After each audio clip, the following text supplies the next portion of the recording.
인사부터 드리겠습니다. 안녕하세요. 진심을 다하는 국어학업 강사 김정입니다. 반갑습니다.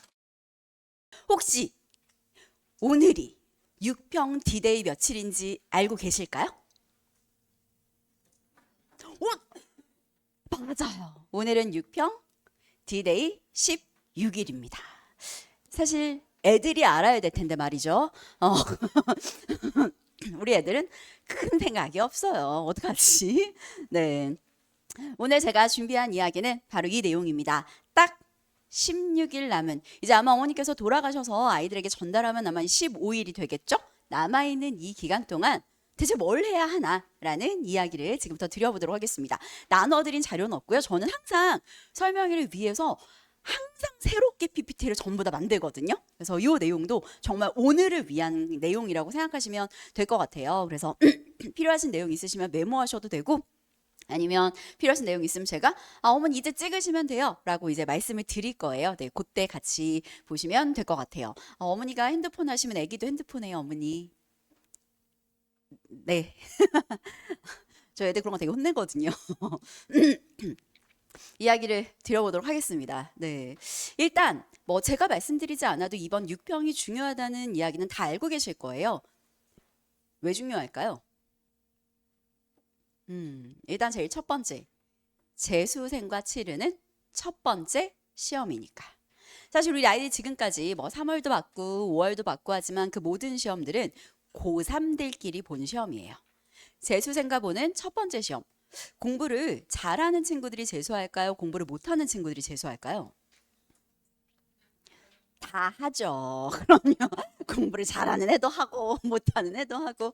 하지만 결국에 우리에게 경쟁 상대는 공부를 잘하는 최상위권 친구들. 특히나 내년에 수능이 바뀌기 때문에 이번에 정말 많은, 저도 지난주에도 이제 매주 학생들이 이제 5월은 스승의 날 때문에 이제 매주 학생들 제자들이 놀러 오는데 정말 많은 친구들이 와서 얘기하더라고요. 선생님 올해 마지막이나 한번 볼까요? 지난주에 온 친구는 상당한 장수생이었거든요. 그 친구가 지금 현재 32살이에요. 네, 32살인 친구인데 지금 작년에 의대를 갔어요. 이렇게 작년에 의대를 갔는데 그 친구가 또 와서 선생님 저희 동기들끼리 얘기했는데요. 마지막인데 한번 볼까? 막 이랬다는 거예요. 그래서 제가 제정신이냐? 정신 차려라 그랬더니 걔가 웃으면서 안 그래도 어머니께서 그러셨대요. 너가 작년에 본 수능만큼 잘 볼 수 없으니 헛생각을 하지 말아라. 이렇게 이야기를 하셨으나 되게 많은 친구들이 지금 드글드글하고 있는 것은 사실이다. 재수생과 보는 첫 번째 시험이고요.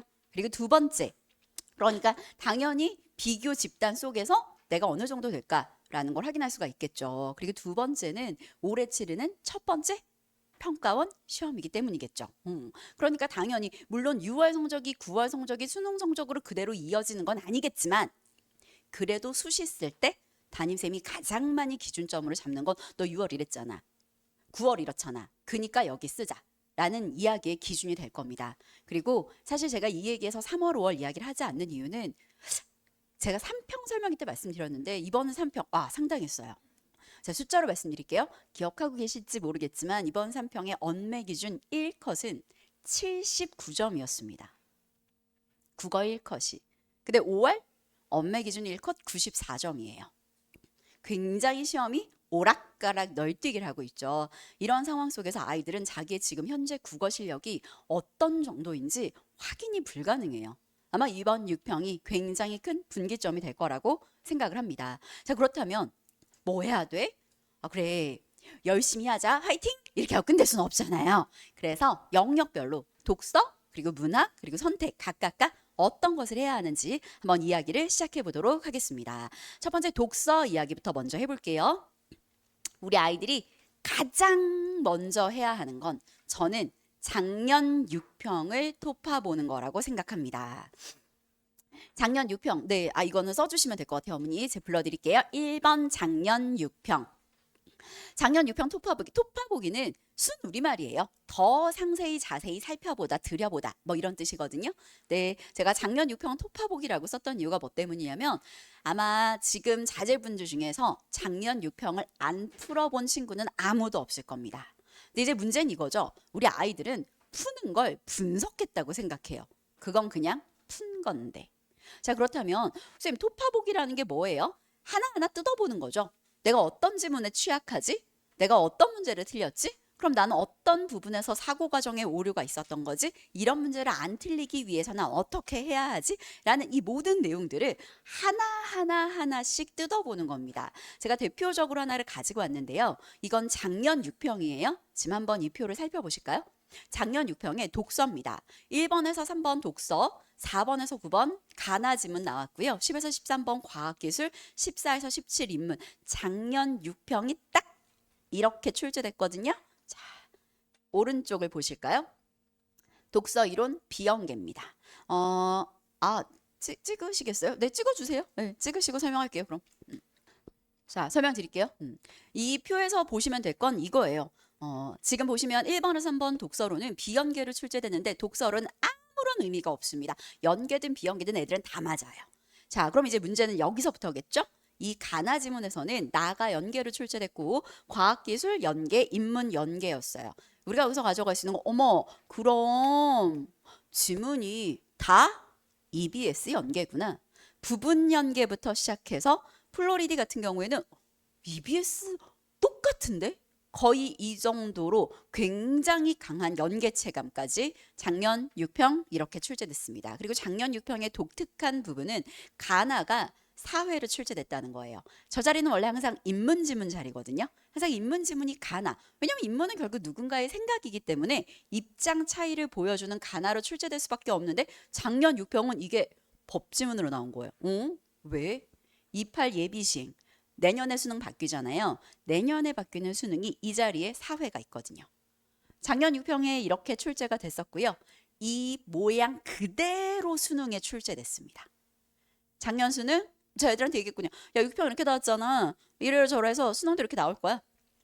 수능도 똑같이 이 자리에 사회지문 출제됐고요. 과학기술지문, 인문지문 출제가 됐을 뿐더러 방식까지 부분 연계부터 전체 연계까지 그리고 더 중요한 지문 자체의 난이도가 굉장히 어려운 게 아니라 어떤 키워드 나 이 말 봤어 하는 키워드 위주로 잔상 독해했을 때 틀리게 문제 구현시킨 거 이런 방식까지 수능에서 그대로 반복이 되는 거죠. 그럼 우리 아이들이 6평을 딱 시간 재고 풀었어.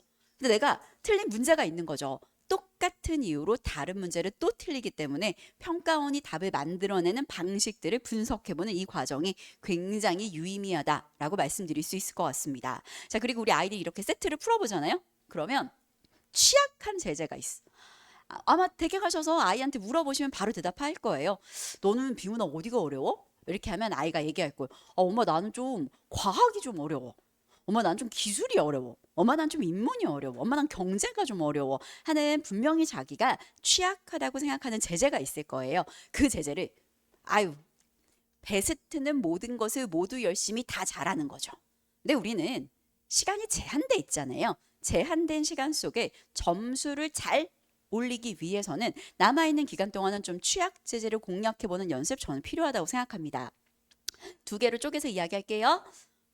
어머 나는 약간 이 지문 내가 한 세트당 한 2개 이상씩 좀 틀려 하는 친구들 있거든요. 그런 친구들은 정말 모르는 거예요. 어떻게 읽어야 할지. 인문 지문을 어떻게 읽어야 될지, 사회 지문을 어떻게 읽어야 될지, 뭐 과학을 어떻게 읽어야 될지 평가원은 되게 스탠다드한 지문의 구성 방식이 있거든요. 제가 좀 일찍 와서 수학생 말씀하시는 걸 들었는데 문항 순서대로 유형 포지션을 설명하시더라고요. 국어도 그래요. 무조건 이런 지문에서 이런 문제를 낼 수밖에 없는 그런 것들이 있는데 우리 애들은 국어는 감이지 라고 생각하고 많은 문제들을 풀어 제끼는 거죠. 그건 절대 수능에서 고득점을 받을 수 없거든요. 그래서 이런 친구들은 저는 배우는 게 필요하다고 생각해요. 베스트는 스스로 깨닫는 거죠. 이렇구나. 이렇구나. 스스로 깨닫는 게 베스트지만 우리는 한정된 시간 속에 공부하기 때문에 혹시 이런 부분이 약한 친구들은 이건 지금 제가 현장에서 수업을 나가고 있는 파트고요. 이 인강 지금 현장 여기 나가고 있거든요. 마지막 강의. 네. 우리 아이들이 뭐 인문학 어떻게 읽어야 되는지, 경제지문 어떻게 읽어야 되는지, 법지문 어떻게 읽어야 되는지, 자연과학, 기술과학 한 3-4강. 영역별로 한 3-4강 정도밖에 되지 않기 때문에 6평 보기 전에 만약에 이렇게 제재별 세트당 한 2문제 이상 틀린다면 강의를 들어보는 것을 저는 추천합니다. 근데 만약에 저는 다만권 하나 틀리고 뭐 제자별로 괜찮아요 하는 이런 친구들이 있다면 수능 특강 독서. 근데 수특 독서가 지문이 굉장히 볼륨이 크거든요. 그래서 저 같은 경우는 우리 현장에서 이 자료집이 다 나가거든요. 자료 귀엽죠.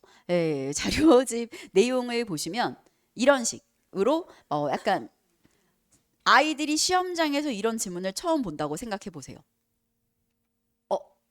할 겁니다. 우리 아이들이 시험장에서 약간 처음 만났을 때 나 저건 진짜 안 나왔으면 좋겠는데, 나 저 지문은 진짜 안 나왔으면 좋겠는데 하는 지문이 분명히 있을 거예요. 그 지문들을 정리해 놓으라고 하세요. 너 진짜 보기 싫은 지문 있잖아. 너 진짜 어려운 지문 있잖아. 그런 지문들 수능 특강 너 진짜 어려운 파트들 있잖아. 그거 좀 정리해 놓으면 도움 많이 된대. 수특에서 연계되잖아. 이게 있다고요. 저희가 한 번 들어보고 개념을 정리하고 내용을 알고 있는 것과 아무 배경 지식 없이 처음 시험장에서 딱 그걸 맞닥뜨린 건 다를 수밖에 없거든요. 그래서 이런 친구들은 수특에서 모든 지문을 다 보면 너무 좋겠지만 현장은 저희가 매주 이렇게 숙제가 나가거든요. 근데 제한된 시간 속에 공부하는 친구들은 좀 내가 스스로 취약하다라고 생각하는 파트만이라도 좀 잘 정리를 해놓으면 도움이 아주 많이 될 겁니다. 문학 이야기로 한번 넘어가 볼까요? 문학 똑같습니다. 일단 작년 6평을 저희가 기준점으로 삼을 수밖에 없을 것 같아요. 작년 6평을 토파보기. 그래서 아까 제가 1번에 써드렸죠. 작년 6평 반복되는 거라 문학에서 쓰실 필요 없을 것 같아요. 자, 이 표를 한번 보실까요? 이건 안 찍으셔도 돼요. 왜냐하면 이 작품 다시는 출제되지 않거든요. 작년 6평에 나왔던 지문은 우리의 6구 수능에 죽어도 출제될 리가 없습니다. 자, 그렇다면 무엇을 보셔야 하냐? 작품은 총 6개가 출제됐고요. 4세트 6작품 중에 3작품이 연계됩니다. 3작품 연계 어떻게 생각하세요? 많이 연계된 것 같으세요? 많이 연계가 안 된 것 같으세요? 한번 손 들어 보실까요? 저는 많이 연계된 것 같아요. 많이 연계 안 된 것 같아요. 6개 중에 3개면 많이 연계된 거죠. 한번 손 들어주세요. 많이 연계 안 된 거죠. 손 들어주세요. 그죠? 자, 우리 아이들이 이 3개를 위해 학습해야 되는 작품의 숫자로 바꿔드릴까요? 저 3작품을 위해 우리 아이들이 수특, 수한 합쳐서 공부해야 되는 작품은 200작품이 넘습니다. 그걸 듣고 나니 어머니 리액션 너무 감사해요. 그런 대답이 나오셔야 되거든요. 200개를 넘게 하는데 딱 3개 나온다고? 이런 생각 드시잖아요. 저희 수학 문제 하나 맞으려고 초등학교 때부터 수학 시키시지 않으셨어요? 그죠? 네. 저희 지금 첫째가 제가 아들이 셋이거든요. 네, 더 안쓰럽죠, 어머니? 좀 전 200 그 얘기했을 때보다 더 이런 느낌이시죠? 네. 제가 3월에 개강한 이유가 제가 아들을 1월에 낳았어요. 이번 셋째를 네. 저희 첫째가 초등학교 2학년인데 저 지금 벌써부터 수학 시켜야 돼? 좀 여쭤볼까? 수학 지금 시켜야 될까요? 아, 그래요? 알았어요. 집에 가 시켜볼게요. 저희 그 초등학생 때부터 수학 한 문제 맞기 위해 시키잖아요. 1년 200작품 많지 않아요. 6구 수능 다 합쳐볼까요? 총 9작품, 10작품 이렇게 연계되는데요. 그럼요. 20분의 1의 확률인데. 이렇게 생각하면. 그죠? 네. 그리고 우리가 시험장에서 만나게 되는 작품 중에 절반을 내가 알고 있다라고 생각하는 거랑 절반을 모르는 건 너무 다른 문제인 거예요. 작년 제자 중에 이제 서울대 의대 간 친구가 있는데 저랑 굉장히 친해요. 같이 이제 지금도 교재 작업도 하고 있는 친구인데 제가 물어봤어요. 종환아, 너는 파트 중에 뭐 했을 때 제일 도움을 많이 받았던 것 같아? 지금 저는 쌤이랑 같이 EBS 문학 한 게 제일 도움됐어요. 제가 물어봤죠. 왜? 그거 연계해가지고 제가 문학을 15분 컷 했거든요. 근데 문제는 뭘까요? 그 친구가 서울대 의대를 갔기 때문에 똑똑한 친구라 15분 컷 했을까요? 아니요. 작년에 가르쳤는데 올해 또 이 자리, 여기 제 수업하는 강의실이거든요. 작년에 가르쳤는데 올해 또 여기 앉아있는 친구들이 있어요. 제가 연어라고 부르는 친구들이 있거든요.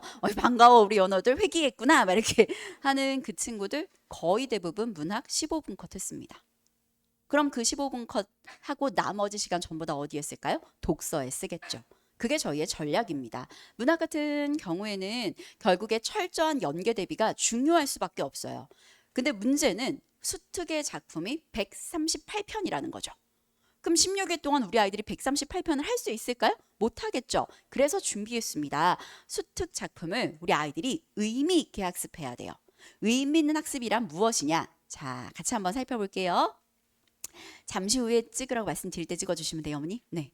제가 작년 6평 지문을 가져왔어요. 작년 6평 고전 산문 지문은 이만큼 연계됐습니다. 자, 작년 9월 모의평가 고전 산문 지문을 가져왔어요. 이만큼 연계됐습니다. 작년 수능 연계 지문을 가져왔어요. 이만큼 연계됐습니다. 자, 이게 연계됐다라는 말이 무슨 이야기냐? 이 연계 장면이란 이야기는요, EBS 수록 장면이라는 거예요. 이게 작년에 바뀐 거예요. 그 전까지는 아예 다른 장면들을 가져왔거든요. 근데 작년은 지금 보시면 3번은 엄청 길잖아요. 그래서 원래 다른 장면들을 다르게 가져오는데 작년은 EBS 수록 장면들의 비율이 굉장히 높게 출제가 됐습니다. 자, 그럼 어떻게 해야 할까? 우리 아이들이 공부해야 되는 제일 첫 번째는 EBS 수록 장면을 꼼꼼하게 학습하는 게 필요해요. 왜냐하면 이 장면에서 거의 비슷하게 구현시키니까. 자, 그리고 중요한 건 그 다음이죠. 전체 줄거리를, 전 수업 시간에 전체 줄거리 연기하거든요. 아, 그게 있어. 그래서 인강 친구가 몇 년 전에 저한테 붙여줬던 별명이 연민정이거든요. 그 연민정 어머니 다 아시죠? 예, 그 왔다 장보리에 나왔던 제가 굉장히 좋아했던 별명인데 요즘 애들이 연민정을 모르더라고요. 그래서 막 슬프다 막 이런 전체 줄거리 제가 막 이제 연기를 해요. 그래서 애들이 전체 줄거리 속에서 결국에 이 장면이 어떤 의미를 가지는지를 알아야 시험장에서 굉장히 빠르게 풀 수 있거든요. 그리고 그 다음 문제풀이인 거죠. 네, 요거는 이제 찍어주시면 돼요. 이게 결국 우리 아이들이 해야 하는 내용이니까요. 문문을 넘어가 볼까요? 고전시가도 제가 연계표를 준비했습니다. 작년 6월 모의평가는 이만큼 연계됐어요. 그러니까 중략을 끼고 중략 위에는 EBS 책에 없는 내용이야. 근데 중략 밑에는 EBS 책에 있는 장면인 거죠. 9월은 가나다 중에서 가다가 연계로 나왔거든요. 근데 가 작품 같은 경우에는 이렇게 EBS에 있는 장면, EBS에 없는 장면과 EBS에 있는 장면 이렇게 연계가 됐고요. 나는 다 연계였습니다. 왜냐하면 그냥 딱 짧은 시조 한 편이었거든요. 수능에서는 이 작품 거의 똑같이 EBS에 있는 장면이 연계가 됐습니다. 자, 그런데 더 중요한 건 이게 아니에요. 그 다음입니다. 짠! 이걸 찍어주세요.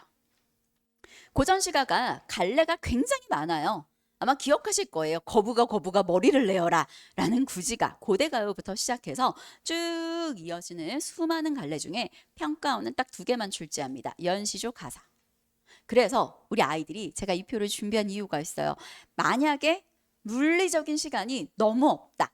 막 학교에서 수행도 해야 되고 이것도 챙겨야 되고 수학도 해야 되고 뭐도 해야 되고 너무 시간이 없다라고 한다면 최소한 수능 특강에 있는 연시조 가사 딱 이 2개만이라도 학습해라. 저 같은 경우는 이 2개를 아예 맨 앞으로 빼서 수업을 진행하고요. 인강 같은 씹어먹는 수능 특강 강의 같은 경우는 이 2파트가 총 9강이거든요. 그것만큼이라도 학습하고 시험장에 들어가라라는 이야기를 꼭 해드리고 싶습니다. 자, 그렇다면 이제 문문을 어떻게 해야 하냐? 일단 아무것도 필기가 되어 있지 않은 지문을 봐야 돼요. 대부분의 친구들은 필기가 되어 있는 책을 보고 계속 읽어요. 근데 그거 아시죠? 눈에 계속 익으면 내가 그걸 아는 것 같은 거지. 근데 막상 아무것도 없는 걸 보면 그러니까 이렇게 되는 경우들이 굉장히 많거든요. 그러니까 아무것도 필기가 되어 있지 않은 깨끗한 지문을 놓고 생각해 보는 거예요. 이거 나오면 뭐 생각해야 되지? 이게 왜 중요했었지? 여기서 구절이 어떤 의미지? 여기서 어떤 부분에서 오독을 주의해야 되지? 제가 강의할 때 다 얘기하거든요. 여기다 표시해. 이거 평가원 되게 많이 내. 이거 주의해야 돼. 너 이거 되게 이렇게 오독할 수 있으니까 이 부분 주의해야 돼. 이런 얘기를 다 하거든요. 그래서 그런 필기가 하나도 되어 있지 않은 지문에 그 내용들을 분석해 보고 그리고 나서 내가 얼만큼 기억했지? 내가 잘못 기억한 건 뭐지? 수업 교재와 비교 보완해 보는 거죠. 그리고 나서 문제풀이 연습을 하는 요 순서로 운문을 진행하면 될 것 같습니다. 네, 요거 이제 찍어주시면 될 것 같아요. 제가 참 그저 뿌듯하게 생각하는 건데 아까 혹시 기억하시나요? 작년에 6개 중에 몇 개 연계됐다고 말씀드렸죠? 3개. 제가 수능 보기 직전에 중요한 작품을 찍어주거든요. 예. 세 개가 다 나왔어요. 예, 제 별명이 평가원 막내딸. 네, 괜히 생긴 별명이 아니거든요. 예, 저도 아주 뿌듯하게 생각하는 내용입니다. 이렇게 평가원이 좋아하는 코드들이 있어요. 그러니까 약간 좀 제가 원래 세화여고 선생님이었거든요. 당연히 문학 작품을 출제를 했겠죠? 출제자들이 좋아하는 포인트와 요소를 갖춘 작품들이 있어요. 그래서 이제 수업을 할 때 이런 부분 너 오독 주의해야 돼. 이런 부분 평가원은 이렇게 낼 거야. 이런 부분 이렇게 주의해야 돼. 라는 것들을 진행하고 물론 문제풀이까지 현장에서 함께 진행이 되겠죠. 마지막 선택입니다. 일단 평가원의 클리셰 계속 반복되는 내용입니다. 화작의 경우에는 똑같아요. 지금 이 표 한 번만 봐주세요. 26, 25, 24 3개년이거든요. 6, 9 수능 3개년이거든요. 지금 살펴보시면 찍으실 필요 없어요. 그냥 똑같은 말의 반복이거든요. 다음은 학생의 발표이다 물음에 답하시오. 다음은 학생의 발표이다 물음에 답하시오. 다음은 학생의 발표이다 물음에 답하시오. 다음은 학생의 발표이다 물음에 답하시오. 좀 다르네요. 다음은 수업 중 학생의 발표이다 물음에 답하시오. 지금 보시면 아시겠지만 화작 문제 유형 똑같습니다. 그래서 반복되는 문제 유형만 파악하더라도 화작은 고득점 받을 수밖에 없어요. 그래서 제 인강에서도 그냥 그 문제 유형 설명하거든요. 이런 식으로 이렇게 만들어내. 이런 식으로 이렇게 만들어내. 이런 식으로 이렇게 만들어내. 한 8강짜리 강인데 그것만 듣고도 애들이 화작 하나도 안 틀려요. 이런 수강욱이 굉장히 많아요. 반복된다는 얘기죠. 네. 자, 이제 문제는 엄매입니다. 어떡하죠? 자, 저 말 어떡하죠? 예요. 짠. 자, 이 빨간색을 한번 보실게요. 작년 6월 모의평가 35번에서 39번 언어 문제입니다. 정답률 36%. 작년 수능입니다. 정답률 46%, 40%. 더 놀라운 건 이거예요. 9월 보실까요? 정답률 몇 프로예요? 20%. 최근에 이제 우리 아이들이 언어를 한 지 꽤 오래됐잖아요. 언어를 이제 우리 나 선택 과목이야 화작이야 언어야 라는 이전부터 원래 이제 언어가 문제 계속 출제가 됐단 말이죠. 2014학년 AB형 바뀌었을 때부터 문법 문제가 출제가 됐었고 그때부터 문법이 5문제씩 그러니까 벌써 지금 연차로 10년이 넘었죠. 그럼 난이도가 점점 올라갈 수밖에 없는 거예요. 그럼 난이도가 올라가면 어떻게 되냐? 괴랄한 문제를 내요. 그러니까 싶은 그런 문제들을 예전에는 그냥 단순히 개념을 물어보고 너 이 개념 아니? 라는 형태로 문제를 출제했다면 최근에는 이런 괴랄한 문제를 내고 그제 분노했거든요. 이거 이렇게 내면 안 되지. 근데 평가원의 그 답변이 더 가관이에요. EBS 연계야. 작년 9평 보고 제가 굉장히 분노해서 영상을 찍었거든요. 아니 이래가지고 저래가지고 이러면 안긴데 저래가지고 이런 문제 내면 안 되는 거 아니야? EBS 연계입니다. 네. 이번에는 문법 정말 괴랄한 선지들까지 조금 살펴보는 것, 내신 문제 같은 형태까지 살펴보는 거 필요할 것 같아요. 그래서 5월 25일 날 특강을 준비한 이유도 이런 이유거든요. 5월 25일 날 딱 하루, 저 수능 때까지 아마 현장에서 언매하는 날은 그날밖에 없을 거예요. 네, 그렇게 해서 좀 우리 아이들이 헷갈리는 개념이라든지 EBS, 약간 무슨 말인지 모를 것 같아서 잠깐 제 교재 몇 개만 따왔는데요. 개념 정말 빠르게 또 안 할 거예요, 아마. 개념이 안 돼 있는 친구들은 그날 수업 들으면 안 돼요. 혹시 어머니 설명 들으시다가 우리 애한테 가보라고 해야겠다라고 했는데 우리 아이가 막 언어를 5개 중에 막 3개 틀려. 그럼 그날은 보내시면 안 돼요. 아마 무슨 말이야? 하다가 돌아갈 거예요. 우리 아이가 언어? 선생님 저희 아이가 다 맞거나 문제가 너무 이상하면 1개, 진짜 많이 틀리면 2개 틀려요 하는 아이들만 보내주세요. 안 그러면 아이도 힘들고 저도 힘들어요. 저는 막 지적하거든요. 학생들 제대로 안 하면 되게 혼내고 지적하고 막 그런 거 하거든요. 제가 그러더라고요. 선생님은 수업 시간에 되게 갑질하시는 것 같아요. 이런 거예요. 그래서 제가 그렇지. 저는 얘기해요. 공부를 제대로 안 하는 아이가 공부하려고 온 아이에게 방해되는 그 모습을 못 보겠다. 그럼요. 네. 그렇게 이야기하거든요. 그래서 그날 준비된 친구들이 오면 굉장히 도움 많이 받을 겁니다. 제가 이 개념 하에 가장 많이 틀린 역대급 기출 그리고 2번 EBS에서 이 개념과 관련한 가장 괴랄한 선지들을 OX로 전부 다 모았거든요. 그렇게 해서 아마 수업이 진행이 된다라고 생각하시면 될 것 같고요. 제 모든 이야기의 결론은 하나입니다. 우리 아이가 이번 6평을 좀 잘 봤으면 좋겠어요. 네. 그리고 이 모든 과정들을 좀 행복하게 생각할 수 있었으면 아주 좋을 것 같습니다.